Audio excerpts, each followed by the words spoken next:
मुताबिक हमारे अहले सुन्नत भाइयों से लेकर शिया किताबों में यह लिखा है कि दज्जाल नबी के जमाने में भी मौजूद था।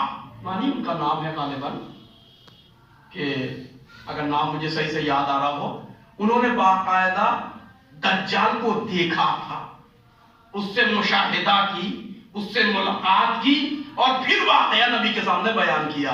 ये हमारे अहले सुन्नत भाइयों की जो मोतबर तरीन किताबें हैं उनसे पढ़ रहा हूं मैं आपको। तो कहा कि दज्जाल जंजीरों में जकड़ा हुआ है।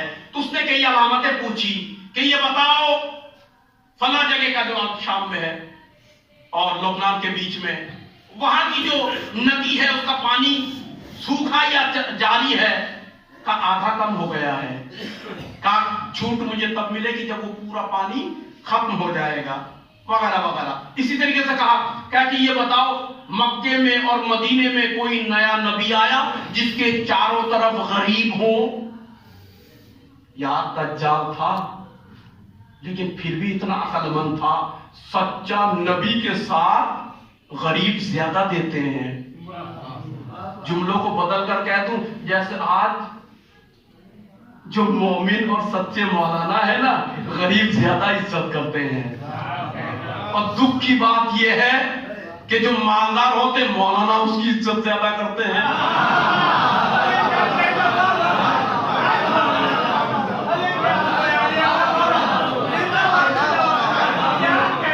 जबकि हमारा ये जो ड्रेस है ना, ये लिबास, ये ड्रेस नहीं है, ये शबीह लिबास रसूल है। इसको पाक कहा जाता है, अमामाए पाक, अबाए पाक, कबाए पाक। इसकी खासियत ये है, इसकी खासियत ये है कि सबको एक निगाह से देखना चाहिए, नहीं तो दज्जाली तुम भी हो जाओगे। दज्जाल की एक आंख का मतलब समझते हो? रिवायत में इख्तिलाफ है। कोई कहता है एक आंख से मतलब वो एक तरफ देखता है, यानी अपनी कौम को देखता है, सिर्फ अपना अपना फायदा देखता है। आप समझ रहे ना? यानी डोंगा सामने आया तो मुर्दे की कान अपनी प्लेट में। जो भी करे वो दज्जाली सिफत है भाई। हाँ, बस मैं मिंबर से बयान कर दे रहा हूं। जो अपना अपना देखे, पराया भला ना देखे। जी, मेरा बेटा पास हो, पड़ोसी का बेटा फेल हो, कुछ तो इंसाफ रख भैया। क्या मेरा बेटा पास हो वो भी फेल ना हो, तब भी माना जा सकता है ना? तो दज्जाल एक फिक्र का नाम है, लिहाजा दज्जाल भी आएगा और आने के बाद फिर जंग शुरू होगी, तब ज़ुहूर फरमाएंगे आखिरी इमाम। लेकिन जैसा मैंने वादा कि आखिरी जुमला और रब्ते मसाइल, जब दज्जाल आएगा और इस दज्जाल के बारे में नबी पाक ने मुताद्दिद मर्तबा साहब को बिठा बिठा कर समझाया, बताया, मगर उनके किसी के मुझे नहीं पता पल्ले पड़ी कि नहीं पड़ी। कुछ के पड़ी, कुछ के नहीं पड़ी होगी, भैया साहब है, उनकी इज्जत करते हैं, हमारी आंखों के तारे हैं वो। लिहाजा फिर भी बार बार कंफ्यूज सवाल।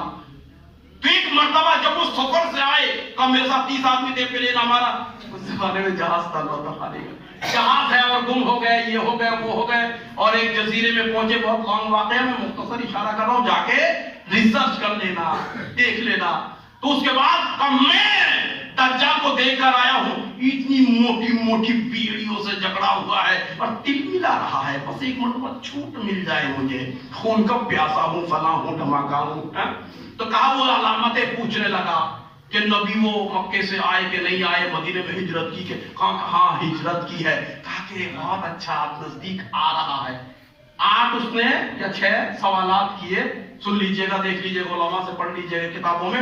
लिहाजा मैं यहां एक जुमला कहना चाहता हूं, पता नहीं इस वाक़े को मैंने सुना दिया और गोंडा के बैतुसलाम में बैठ के आपने सुन लिया, कुछ सोचा भी है कि नहीं?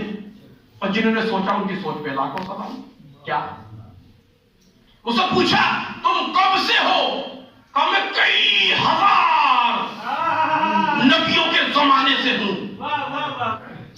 یہ عجیب روایت ہمارے اہل سنت بھائیوں کی کتاب میں، مگر اہل سنت بھائیوں کی کتاب میں ہے تو مان لیتے ہیں، اگر یہ گیتا میں ہوتا نہیں مانتا میں، بائبل میں ہوتا تو شاید نہ مانتا۔ بھائی ہمارے بالکل مانتے ہیں، کہ آدم کے زمانے سے ہوں، مطلب کیا ہے بھائی؟ 1 لاکھ ہمارے اہل سنت بھائی کے یہاں ایک روایت اور بھی ہے کہ 2,24,000 انبیاء ہیں، آپ کو معلوم ہے کہ نہیں؟ ہم قدر کرتے ہیں اس کی، ہم منع نہیں کرتے ہیں، اوکے، لیکن منیمم وہ بھی ہماری طرح کہتے ہیں، منیمم 1,24,000